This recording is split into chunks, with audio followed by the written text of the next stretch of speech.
Infelizmente, a sociedade ainda é muito sexista, dividindo direitos de trabalhadores femininos e masculinos.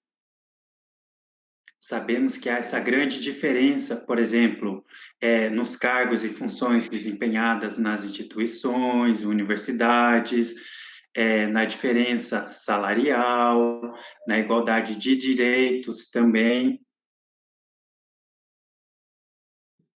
E, nesse sentido, a gestão escolar tem se destacado como um divisor de águas, apesar de ainda necessitar de muitos melhoramentos. Gostaríamos de saber o que o senhor tem a dizer sobre esse tema, quando se trata de uma surda gestora. Quais são as possíveis dificuldades a serem enfrentadas no seu ponto de vista? E como tem sido a evolução desse espaço social para as mesmas?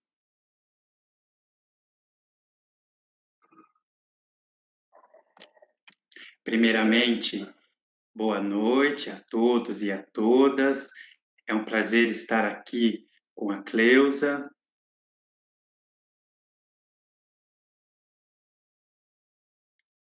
E eu gosto sempre de interagir com o público, né? Estar sempre participando desses eventos que a gente sabe que é de extrema importância. Então, meu boa noite aos organizadores, boa noite ao público que nos assiste. É um prazer estar aqui com vocês hoje. Agora, respondendo à sua pergunta, Cleusa, nós sabemos que no mercado de trabalho há uma grande diferença entre homens, mulheres e outros grupos minoritários também, como o público LGBT. Sabemos que é um problema social crônico, né, e que historicamente vem sido construído. Sabemos também que atualmente existem maiores políticas, né, e grupos que debatem sobre isso. Mas, apesar dessas discussões, nós também sabemos que a realidade é outra, né? Isso muitas vezes não se concretiza em empresas, escolas e outros espaços, por exemplo. Então, de fato, nós temos um problema.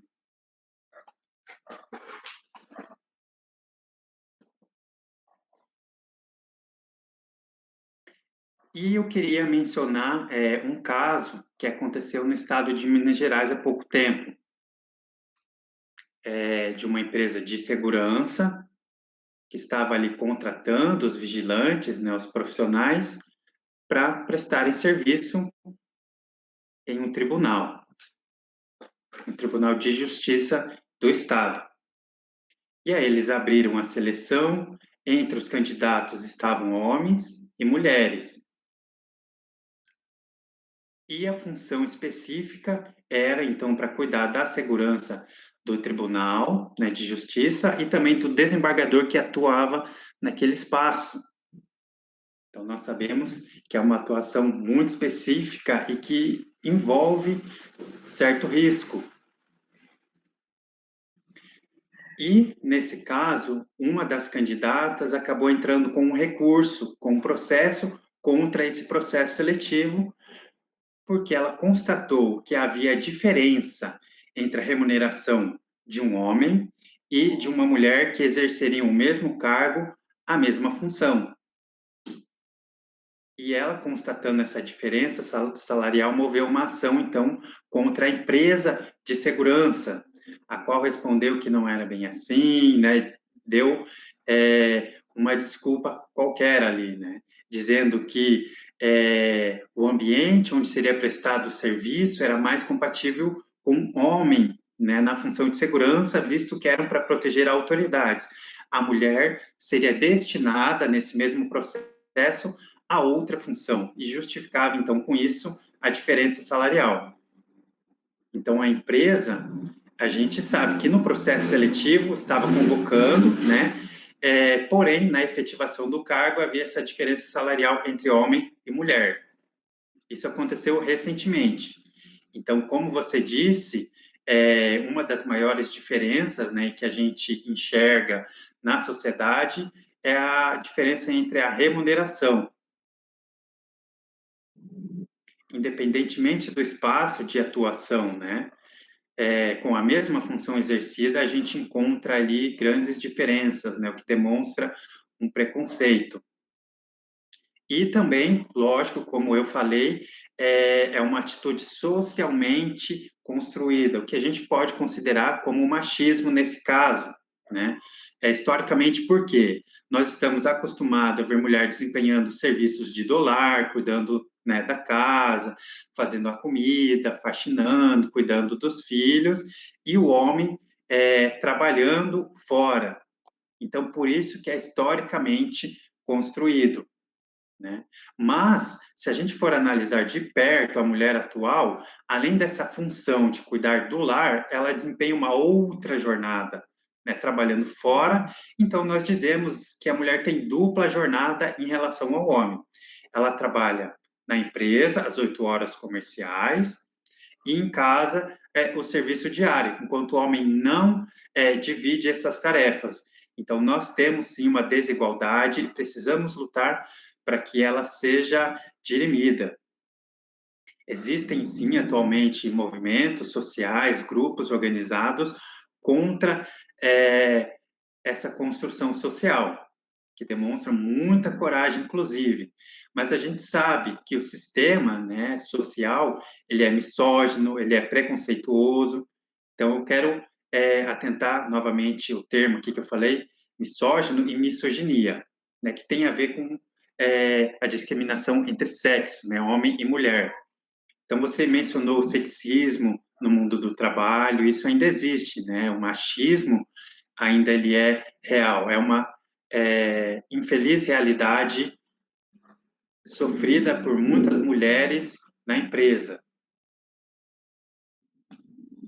E ele não muitas vezes, velado, não, pelo contrário, ele é uma discriminação evidente, né, e descarada, que vem perpetuar essa desigualdade que acaba refletindo, por exemplo, nos salários.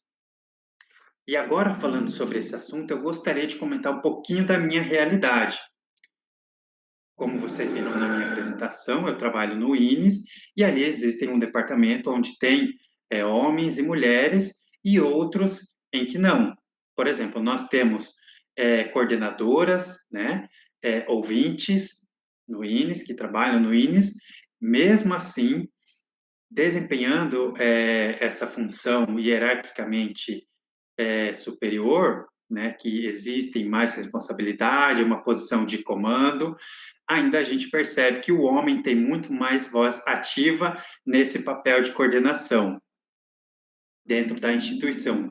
E a mulher muitas vezes acaba sendo submissa, ou a sua voz ela não é tão respeitada quanto a do homem na mesma função de coordenação de algum departamento. E muitas vezes as mulheres, não é que elas sofrem ali violência verbal, mas com as nossas atitudes, com as rotinas estabelecidas nos departamentos, esse preconceito acaba sendo visível. E agora, falando especificamente dos espaços onde há surdos atuando, profissionais surdos, né, também acredito que aconteça essa mesma atitude de segregação entre homem e mulheres profissionais surdos, né? Algumas vezes diferença salarial, outras vezes da visão sobre esses profissionais. E o que acontece muitas vezes é que as mulheres que sofrem esse tipo de preconceito, de discriminação, acabam não denunciando por vários motivos, né? Por medo, muitas vezes. A gente sabe que para a mulher formalizar uma denúncia é preciso muita coragem para enfrentar esse processo, as pressões que surgirão sobre ela,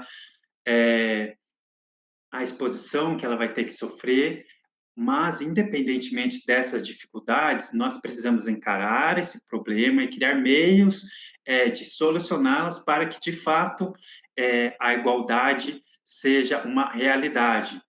Promover discussões nas empresas ou nas instituições, visando a igualdade em atitudes, em funções, em salários, em formações, né, em currículo. Tudo isso precisa ser equilibrado entre os dois grupos. Mas, como eu disse, muito desse preconceito acaba não sendo revelado. Eu acredito que a responsabilidade da sociedade, quando se depara com uma situação dessa, seja em qualquer ambiente, a responsabilidade de não aceitar, de denunciar e de evidenciar essas atitudes negativas, né? Sejam elas pessoas surdas ou ouvintes. São necessárias campanhas para que a gente consiga lidar com esse problema. Cleusa, perfeito. Agora partimos então para a segunda pergunta.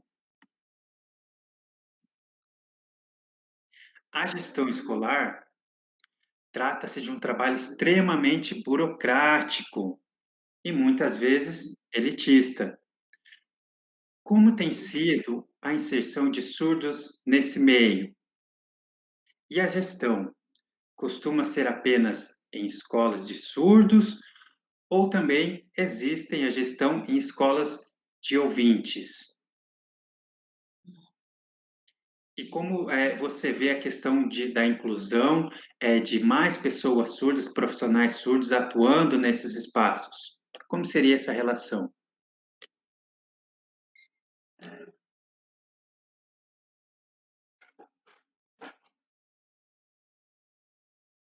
Desculpe, a tela da Cleusa está travando um pouquinho para mim, mas eu compreendi a pergunta, Cleusa, não precisa repetir não, tá?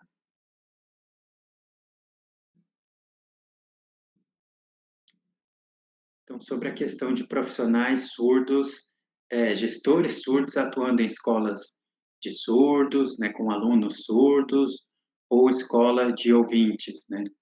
Então, nós temos duas situações, né? Agentes profissionais da educação, como gestores, professores, e é interessante a gente entender a relação que se estabelece nesse meio.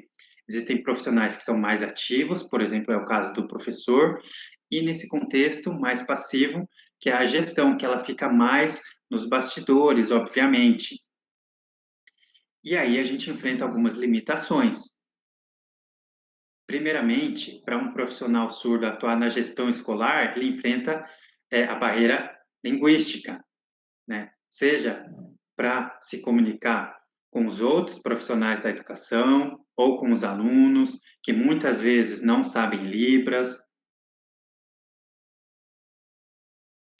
ou em alguns casos a gente tem pessoas, né, ouvintes, profissionais ouvintes não fluentes, o que acaba acarretando certo prejuízo, né, para as relações de trabalho, por exemplo, na construção, na elaboração de projetos e documentos, tudo isso se torna uma barreira linguística para o gestor ou gestora surda nesses espaços escolares. Então, essas são as dificuldades que os surdos enfrentam, né? A barreira linguística, primeiramente, e também existe uma barreira que a gente pode chamar de política. E a gente fala, não, mas política não tem nada a ver com isso, ela não faz parte do ambiente escolar. Sim, ela está inserida e ela permeia esses espaços educacionais, sim. Eu não estou falando de discussão político-partidária, não, mas na construção política de como vai ser desenvolvido o trabalho escolar, seja a docência, seja a gestão. Então, tudo isso é permeado por política, sim. E essa política, ela está, seja na escola de ouvintes, quanto na de surdos. Nós temos um documento, uma instrução, que direciona, por exemplo, o trabalho em escolas de ouvintes, onde não há surdos, ou que há a presença de surdos. Né? Muitas vezes é colocado o intérprete de Libras, né, quando existe um profissional ou um estudante surdo, e na escola de surdos, o ideal seria que a comunicação fosse diretamente em Libras, dispensando, em alguns casos, a presença do intérprete. O intérprete atuaria em momentos específicos junto à comunidade. Mas, como eu disse, são realidades diferentes. Na escola de ouvintes, com a presença do intérprete, há uma metodologia, materiais específicos, todo um material e um repertório que é utilizado em língua portuguesa naquela escola e que não considera a língua de sinais na sua organização política e metodológica. Já na escola de surdos, essa política ela é totalmente voltada à língua de sinais, obviamente. Então, essa é uma das barreiras, né? Por exemplo, se a gente pegar a questão pedagógica, há uma grande diferença entre uma metodologia para a educação de ouvintes e para a educação de surdos. E essa instrução, ela apresenta essas diferenças, né? A metodologia, os recursos e materiais utilizados, as estratégias pedagógicas também levadas pelo professor aos seus alunos, tudo isso é diferente. Ainda uma terceira barreira, uma limitação, é o que a gente pode chamar de pedagógico, ou metodológico, didático metodológico. E aí, especificamente sobre o papel do professor enquanto educador, seja ele ouvinte, seja ele surdo. A questão não é a audição ou não, mas o nível de língua de sinais que esse professor tem para ensinar os seus alunos surdos. E quais são os recursos e estratégias que ele utiliza para o ensino de seus educandos surdos também. Sabemos que a pedagogia visual ela é mais compatível com esse tipo de ensino, mas isso, por exemplo, não é uma realidade de uma escola de inclusão, onde os ouvintes estão ali, há a presença do intérprete de Libras e há ali poucos alunos surdos. A metodologia é totalmente voltada para a oralidade e não contempla a questão visual dos surdos, né? Então, por exemplo, no ambiente escolar, se a gente tem níveis de audição de um estudante surdo, né? Se ele é severo, profundo, leve, moderado. Essas questões são consideradas, por exemplo, na área clínico-médico. Num ambiente onde a escola é preparada para os surdos, isso não é considerado, pois a gente entende como principal a cultura surda e a língua de sinais como meio de circulação e instrução nesse ambiente. Então, são diferentes posições, diferentes relações de poder que se estabelecem nesse espaço educacional. Então, nós temos também uma grande diferença, né, do discurso de escola para surdos, escolas de surdos. Se você for, de fato, visitar esses espaços que se denominam para surdos ou de surdos, só esse conectivo em português denota um discurso muito forte. Então, você percebe ali num espaço onde um profissional vem a sinalizar, né, em sua primeira língua, a Libras, e no outro a gente tem ali um profissional ouvinte que fala em português, mesmo diante da presença de profissionais surdos ou alunos surdos. Obviamente, eu não estou fazendo apologia contra a língua portuguesa, né? Mas a gente tem que levar em consideração as relações de poder que se estabelecem no espaço educacional. Então, novamente, eu friso a diferença numa escola para surdos e uma escola de surdos. Então, né, parece que o para significa fazer para o outro, aquilo que está alheio a você. O que, numa escola de surdos, você está falando de si mesmo, né? Você pertence àquele espaço, você pertence àquela comunidade, você é um sinalizante. Então, essas relações de poder também, muitas vezes, se coloca como um empecilho, onde muitas vezes os profissionais surdos precisam implorar ali a presença numa escola para surdos, que o material seja adaptado do português para Libras, que um vídeo seja legendado, que um professor surdo precisa gravar um vídeo em língua de sinais. Sempre é negado esses recursos para que ele desempenhe o seu trabalho. Isso se coloca como um problema. Então, existem algumas limitações, sim, nesses espaços, né, que a gente diz de uma escola inclusiva, né, uma escola de ouvintes, e uma escola de surdos, né, a diferença. O fato de a presença de um intérprete atuando em todos os momentos ali é complicado também, né? A gente sabe que é uma relação também que se estabelece entre os profissionais, né? Um terceiro profissional que vai entrar nessa relação. Por exemplo, como se fosse um professor surdo, ele produz a sua aula levando em consideração a questão de visualidade, né, para a comunidade surda. O que um profissional intérprete junto a um professor ouvinte não tem acesso porque eles estão acostumados à via auditiva, simplesmente.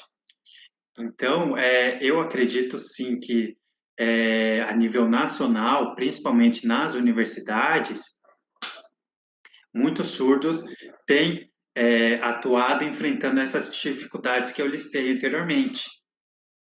E para que essas dificuldades sejam vencidas e para que a gente promova uma inclusão de fato e abra caminhos para que a língua de sinais seja a língua de instrução, são necessárias políticas públicas para regulamentar essa organização da educação, ok? Ok, Rodrigo, partimos então para a terceira questão.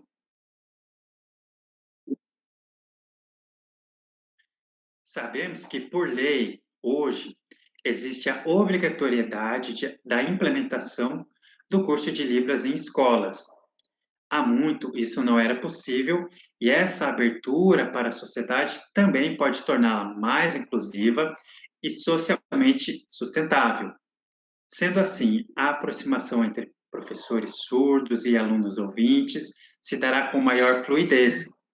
Contudo, boa parte da comunidade, especialmente professores ouvintes, não dominam a língua de forma adequada, ou, muitas vezes, são inocentes a ela. Como o senhor vê a integração de professores surdos, gestores surdos, nesse espaço? É garantido por lei que os docentes ouvintes aprendam a língua de sinais para facilitar a comunicação com seus gestores?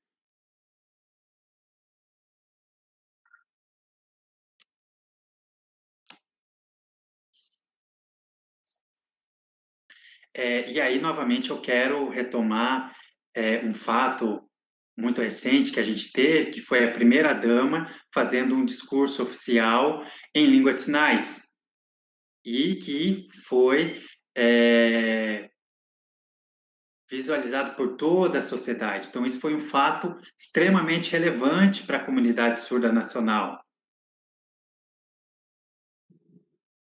Nós precisamos parar de ter essa visão, esse mito de que a língua de sinais é composta por gestos ou mímica.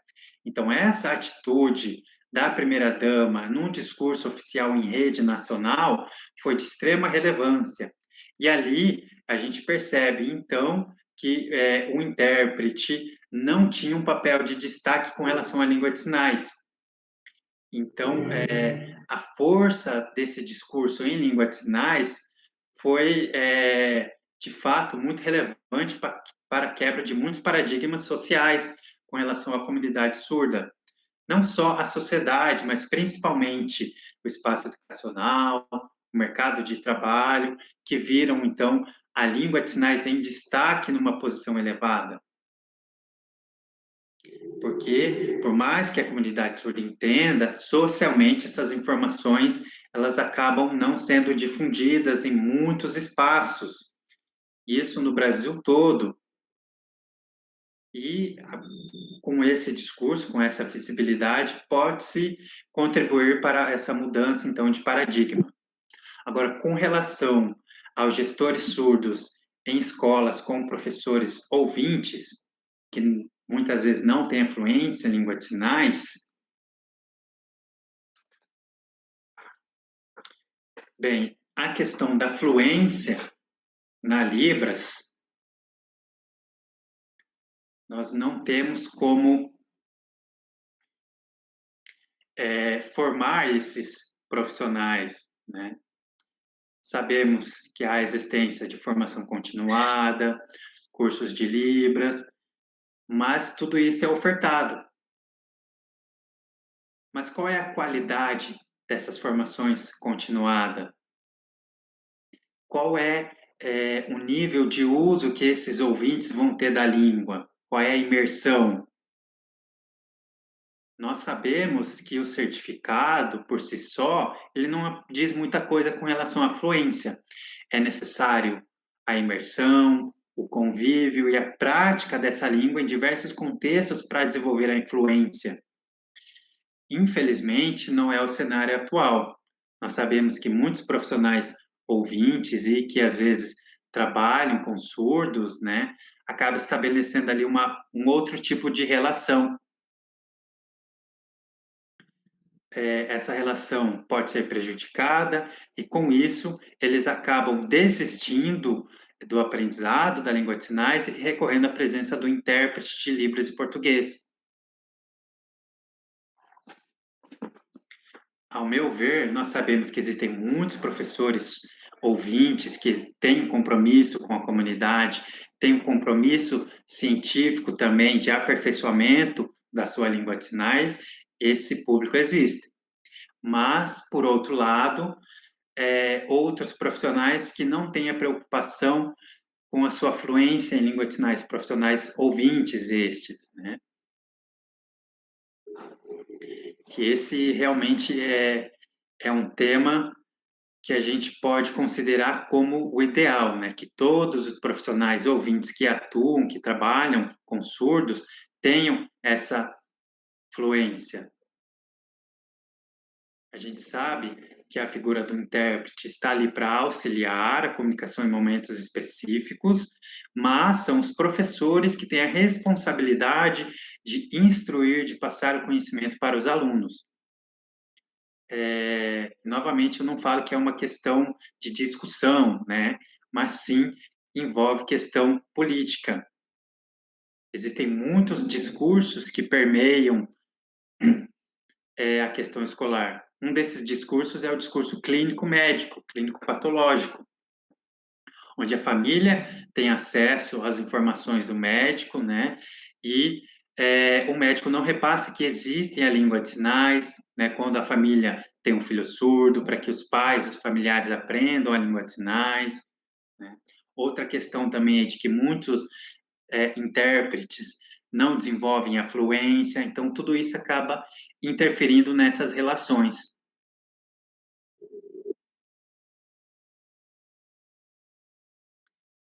Existem vários espaços que dão importância ao conhecimento teórico, mas não prático. Eles não valorizam a prática de língua de sinais, né, as suas falas em língua de sinais, e recorrem ao tradutor-intérprete. Há quem concorde e há quem não concorde, mas nós sabemos quem que estabelece as relações em sala de aula para os seus alunos surdos é o professor. É o professor que está principalmente envolvido no processo de ensino-aprendizagem do seu aluno, e não o intérprete. Com, com a atitude de o professor ser o emissor direto em língua de sinais, a relação que ele estabelece com o seu aluno acaba sendo exponencialmente melhorada. Do contrário, com a presença do intérprete, essa mediação pode ser prejudicada. Isso não pode acontecer. Então, nós precisamos estabelecer uma relação, um vínculo, que seja confortável para os alunos surdos, onde uma comunicação seja efetiva. Então, a importância, sim, do professor e do aluno estabelecerem vínculos direto em língua de sinais. Dessa forma, se consegue, então, um conforto para o ensino e para a comunicação.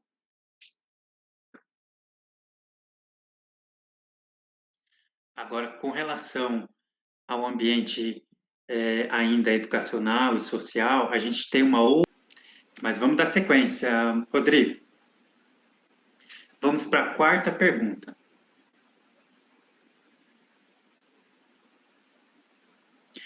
Vemos que o surdo tem ganhado muito espaço nos ambientes acadêmicos, na graduação, mestrado e doutorado.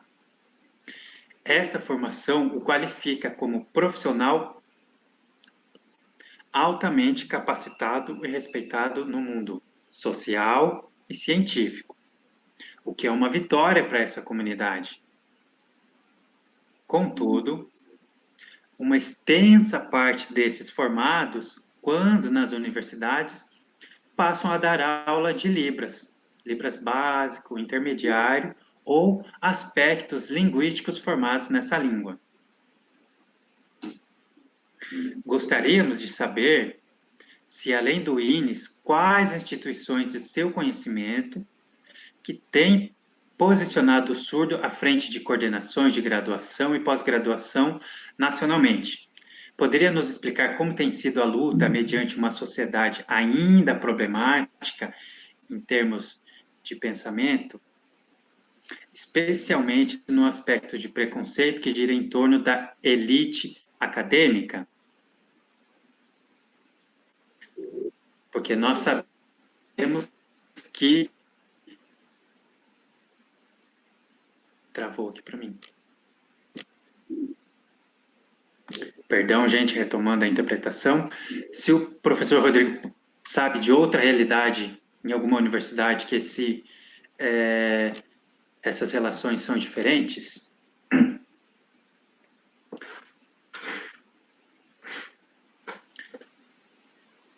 Bem, existem inúmeras universidades públicas no Brasil que estabelecem ali uma relação de surdos atuando em coordenações, né, em níveis hierárquicos um pouco maiores. Por exemplo, nós temos a Universidade em Fortaleza, a própria Universidade Federal de Santa Catarina, a UFSC, no Rio de Janeiro nós temos o INES, mas o que a gente sabe é que a grande realidade é que esses profissionais surdos acabam atuando ou na área de pedagogia bilíngue ou na área de letras libras, né? A gente tem um grande público de acadêmicos surdos atuando nessa área. Na área de gestão, coordenação, nem tantos. Mas o que a gente precisa considerar é o perfil para se trabalhar nessa área de autoridade, né, para gestão ou coordenação, né, além de uma formação técnico-científica. Porque, assim, muitos desejam trabalhar nessa função, mas não é uma função fácil, né? Você precisa ali se comunicar com os técnicos, com a equipe de professores e pedagogos, com a equipe de intérprete. Então, você frequenta vários ambientes e precisa saber negociar as condições de trabalho e as relações, né, que se estabelecem.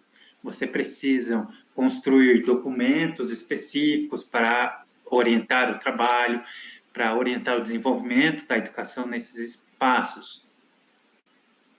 Mas o que eu percebo é que profissionais surdos têm crescido, sim, atuando na área de gestão, por exemplo. Por exemplo, eu posso citar alguns lugares como... profissionais surdos que atuam na área de gestão, mas na universidade que ele atua, ele é o único profissional surdo, né? E aí, como eu disse, enfrenta algumas barreiras que eu já mencionei anteriormente. A barreira política, a barreira linguística, as relações de poder que se estabelecem, a barreira pedagógica, enfim, diversos fatores acabam atravessando esse profissional que está no meio de outros profissionais ouvintes.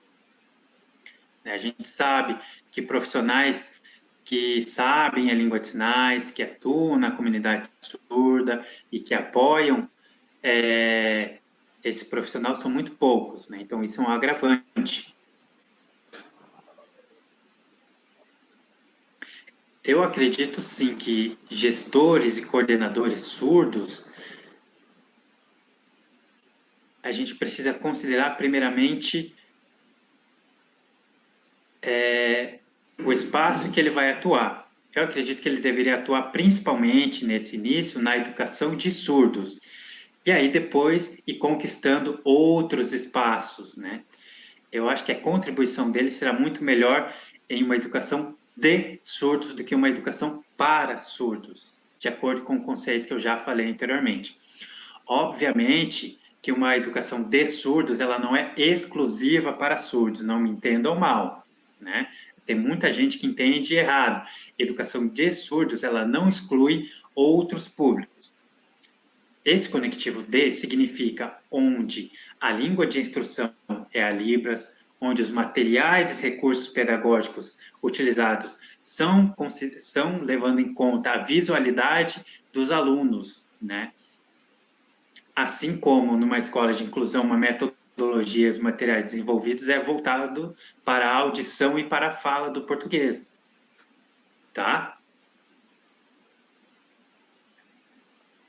Então, nós temos também um caminho direcionado para a educação para surdos e uma educação de surdos. Existem essas duas possibilidades.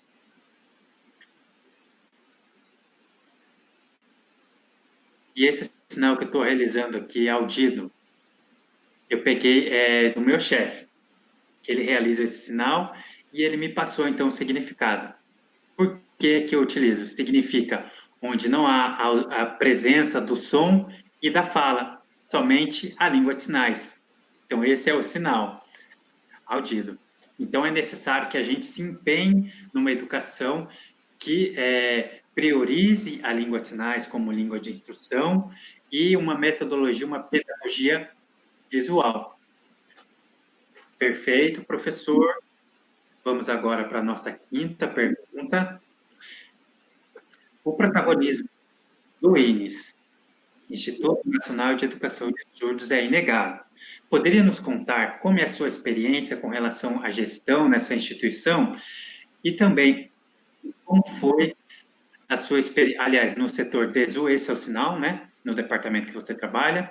Você poderia explicar como é a sua experiência no DESU e também como foi a sua experiência dentro da Universidade Federal de Santa Catarina, UFSC?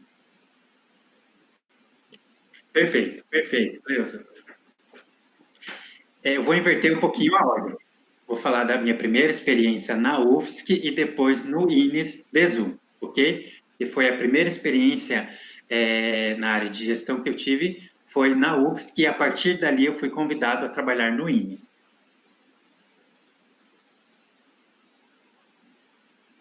Então, você sabe, com a criação do curso de Letras Libras, né, que teve ali a sua emergência na UFSC, no ano de 2006, e depois, no ano de 2009, 2006 abriu os cursos à distância. Em 2009 abriu-se, então, Letras Libras presencial, só para esclarecer. Então, nós compomos a equipe de trabalho, né, dos professores, coordenadores, equipe pedagógica do curso, na construção do curso. E eu imaginava que seria uma experiência semelhante à que eu tinha vivido, por exemplo, numa escola de freira. Eu trabalhava na administração dessa escola. Então, eu já tinha certa experiência, né, com a área administrativa, essa parte mais burocrática, né, trabalhando no Estado. A gente sabe que a questão burocrática é uma das aspectos a se considerar. Então, com essa experiência, eu me candidatei para trabalhar na equipe de 2016 no Letras Libras, como um dos coordenadores de curso.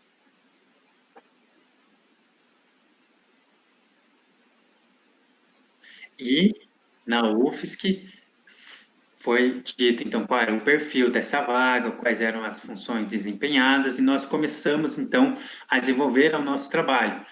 Primeiramente, tendo contato com os documentos específicos, né, da universidade, e também relacionados ao curso de graduação EAD. Então, nós tínhamos momentos ali de discussão, de interação, de negociação com outros departamentos da universidade. qualquer situação que nós tínhamos para resolver, nós sabíamos que existia ali, primeiramente, o contato com a equipe, para ver como a gente poderia dirimir essa questão e levando, então, para outras instâncias, né? Existe todo um fluxo de trabalho. E, para isso, é necessário que a gente tenha um conhecimento básico das legislações e documentos oficiais que permeiam esse espaço. E ali é um espaço de negociação, obviamente, né? Porque é uma grande equipe falando sobre as leis, o que a gente pode fazer, o que não pode, que lei que respalda o nosso trabalho, e também prestação de contas, né, a outros setores da universidade. A gente sabe que vem tudo de cima para baixo, né? Existem ali as hierarquias, então a gente segue esses modelos que já vêm estabelecidos. Então, nós conseguimos efetivar esse trabalho da coordenação, gostei muito da experiência, e foi um momento que eu tive ali uma afinidade com essa função que eu desempenhava.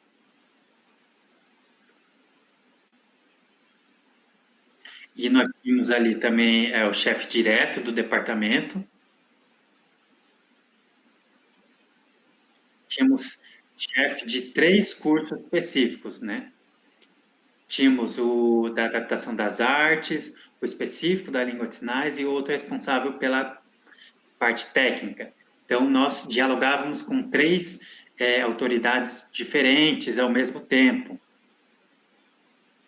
E ali um espaço que você não podia ter dúvidas, né? Você conversava com o primeiro, se ele tivesse alguma dúvida, alguma relação, você precisava voltar, buscar essa informação para passar para eles, para que eles então dessem um aval. Então, tinham ali situações onde a gente tinha reunião com esses chefes, esses gestores, eram intensas reuniões, né? Então, nessa época, eu me dispus a ocupar o cargo de coordenação, porque eu me sentia seguro e tinha certa afinidade com as funções que o cargo exigia. Obviamente que foi um desafio, né? Eu não estava totalmente preparado, né, para dialogar com a equipe pedagógica, com a equipe técnica, né, para desenvolver os trabalhos. Muitas vezes o trabalho não era síncrono, quando um profissional estava trabalhando, o outro estava de férias, então interrompia o fluxo de trabalho, manter uma relação de proximidade com os alunos, dar conta, né, da prestação de contas junto ao governo, junto ao MEC.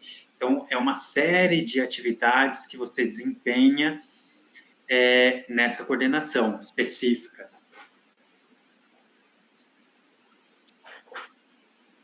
Então, como coordenador de curso, eu tive essa experiência, depois como chefe de setor também na UFSC, e a partir daí fui convidado a trabalhar no INES.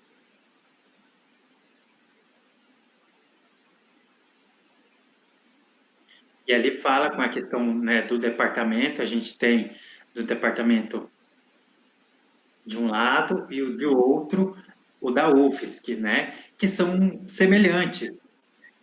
A coordenação, né, os trabalhos desenvolvidos, a hierarquia que existem ali é semelhante. Mas eu, atualmente, no INES, ocupo o cargo de diretor desse departamento no INES, o que agrega algumas responsabilidades, né? Então, eu disse que é semelhante, mas, na verdade, muitas coisas são diferentes. Por exemplo, na UFSC, eu atuava principalmente com graduação, né?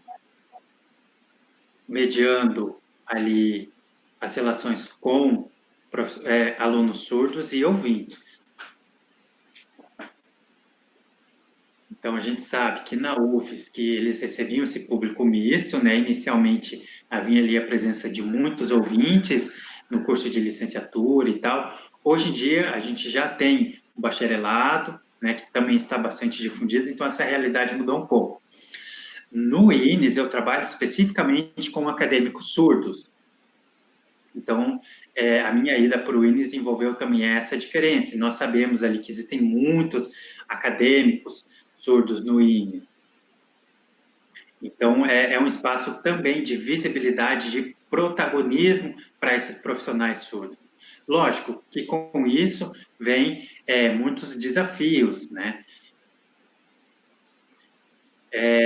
O INES, a gente pode dizer que era uma instituição, na época que eu entrei, pelo menos na graduação, que era uma graduação para surdos e não uma graduação de surdos. Então, meu papel principal foi fazer as adaptações necessárias para que os cursos fossem destinados, considerando os aspectos que eu já mencionei, né, que fosse uma educação acadêmica de surdos, voltada ao público surdo, envolvendo os aspectos culturais, o que não foi fácil quebrar, porque o INES é uma instituição muito antiga, então que já tinha ali os seus alicerces sobre uma cultura que não contemplava a cultura surda na academia. Então, tudo isso eu precisei enfrentar, né? E também tinha o período de avaliação pelo MEC, onde a gente precisava investir em uma pedagogia que fosse visual, de fato, né? Para que esses alunos, esses acadêmicos que estivessem junto com a gente, tivessem o melhor proveito. Então, a gestão no INES foi um desafio para mim nesse sentido. Nós conseguimos desenvolver o trabalho, conseguimos abrir a cultura para que aceitasse essa nova forma de organização. Perfeito, Rodrigo. Maravilhosa a sua experiência. Que bom que você veio aqui e vai servir de exemplo para outros profissionais surdos e para outras instituições também que têm profissionais, seja na área do ensino, ou na área de gestão, na escola ou na academia.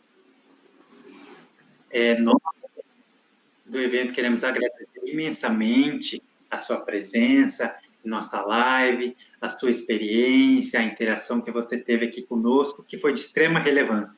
Muito obrigado, Rodrigo. Eu é que agradeço. Cleusa. E agora, nós queremos